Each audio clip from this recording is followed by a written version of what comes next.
June the 7th, 2025.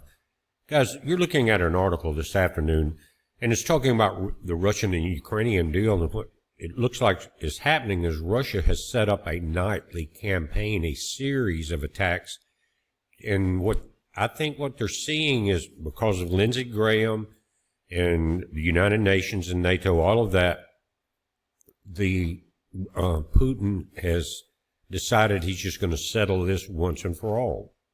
And I don't think anybody's got the power to stop him, and I don't think the U.S. wants to get involved in it. But they're saying Russian massive retaliation air raid campaign continues unabated for second night. Trump says Ukraine gave Putin a reason to go in and bomb the hell out of them.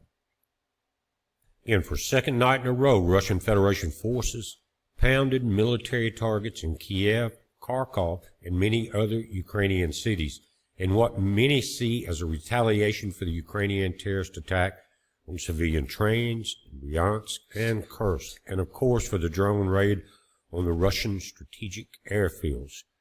Russia struck and destroyed the key plant, Bolshevik. And so, guys, this looks like an attack on the infrastructure. And what they're talking about here and in another article, that may be what is in store to completely take out the infrastructure, all the power plants, including the two big dams. And that would put NATO to where there's nothing they could do. There's no way they could help them. You take the power out, and it's over with, basically. And so I think Russia's just going to push them all the way out of Ukraine, all the Nazis all the way out of Ukraine. Now, there's a lot of good Russian people there, and always have been. But when you get taken over by a tyrant, you don't have much voice anymore, especially with martial law. They can't have elections or anything else. That was part of the plan.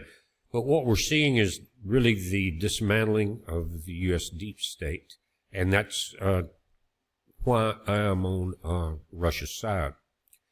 It says, according to sources, there was a fortified bunker under the territory of the plant used to store munitions. It has also been destroyed. And guys, I'm going to link to this because there's several videos showing missile attacks, drone attacks. Some were daylight attacks too, and we're talking about the big Iskander missiles, and one after the other taking out these big buildings. It says the Kyiv regime hides weapons in civilian populated areas and risk a greater loss of life. Zelensky and his generals are responsible for any casualties. Russia's done playing nice. Of course, what did you expect them to do, Z-Man and Lindsey Graham? By the way, there's an article out about Lindsey Graham trying to push sanctions through Congress, I think it is, against Russia. Heavy tariffs, like 500% tariffs on anyone that buys Russian oil. And that's a big deal. And so Trump he hasn't signed off on that deal yet. I'm not sure if he will. But he's got to take Lindsey Graham down a few notches, or there's going to be continued trouble. Again, who's running it? Now, the Russian military telegram channel called the Military Chronicle has put forward a thought-provoking theory that the retaliation will take the form of a prolonged series of missile and drone raids over the next days. And they have a pretty good insight. Russia's missile strike on the nights of June the 5th, 6th, 2025, according to the latest information, was not a separate action but the start of a series. The structure of the attack, the depth of damage, and the choice of targets indicate a transition to a phase of fire impact stretched over several cycles. If the pace continues, strike can be expected in the coming days on the remaining critical nodes, the Kiev hydroelectric power station, as well as energy facilities that were refrained from earlier. They didn't want to take out everything in Ukraine, but I think they're, like Putin said, he's tired of playing games. Again, it says also the Dnieper hydroelectric power station. We've seen some battles around that, and individual 750 kilovolt, substations linking the central and eastern energy systems of Ukraine. It says it looks like the form of the strikes will remain the same. Combined waves of medium and long-range missiles with reconnaissance based on the traces of previous damage and repeating the cycle. The key difference is not so much in the means, but in the rhythm. If earlier the Ukrainian air defense in the center of the country could cope with isolated raids, now with a high level of saturation and alternation of weapons, it is no longer possible to do this in full, especially against the background of losses of equipment that is difficult to replace, such as the Patriot air defense systems, which are getting slaughtered by some of the drones, guys. They can't stop it. And here, again, there's several videos. This is the Iskander-M's hitting targets precisely in Kiev. And I think this is the daytime video. Russian military defense confirms massive overnight strikes on Ukrainian military targets. Now, RT is saying that the Ministry of Defense confirms these overnight attacks, and that they say that high-precision weapons and UAVs hit drone assembly sites, weapon depots, training centers, and defense plants in response to Kiev's terrorist action. All targets reportedly destroyed. And after yesterday's use of Russian drones and ballistic missiles in Kiev, the Russian military is now concentrating on Kharkiv. Now, one of the links in that article goes here to this ex-post by Henry Jose. He says, hell over Kharkov, over 50 blasts in Russia's heaviest night strike yet. Kharkov suffered its most intense bombardment to date, over 50 explosions in 2 hours. Russian deployed missiles, FAB bombs, and Shahad drones in a coordinated strike.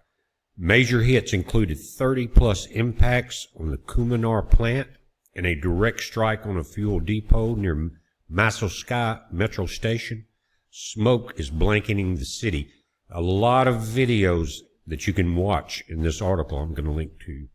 But his opinion, Russia dismantles Ukraine war machine at the root. Without factories and fuel, NATO cannot keep Kiev on life support. And that's exactly what's about to happen, I think. So there's going to be a mad rush to continue war from the war pigs in the swamp. You got a few in Europe too, and it's all part of one system basically. But so there's a rush. I don't think Russia's going to stop this time. They see what happens when they start doing a small break for ceasefires or anything like that. And now Zelensky has said we're not going to do a prisoner swap or a bodies exchange or anything like that. And so that's just hurting the people that suffered from their family members either being imprisoned or killed and not being able to bury them. So that's the type of deep state stuff we expect. But again, the sooner the better. Get that over with, and we can turn our attention to other things and let Russia take Russia back, keep the borders the way they are from there, and let's move on. But I think that the days of the 51st deep state are over. And Trump has chimed in saying that they gave Putin a reason to go in and bomb the hell out of them last night. That's something I didn't like about it when I saw it, and I said, here we go now.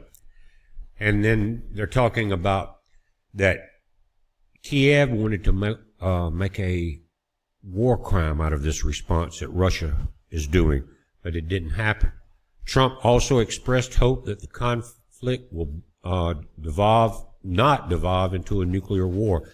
That would only happen if Lindsey Graham and those fools, Trump, have their way. So, again, something has to be done with Lindsey Graham.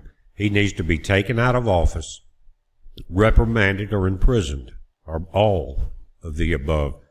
He's worse than the judges that are trying to stop the MAGA agenda. But we've known that he was a rhino the entire time, for years and years, haven't we? But guys, we're watching this. You watch it. We'll pay attention to what goes on now, but things are rapidly escalating. And I don't know, unless there's some major players step in to try to equalize this thing out, it's not going to last a whole lot longer. But again, we're watching it. You watch it. It's a heads up. Be safe.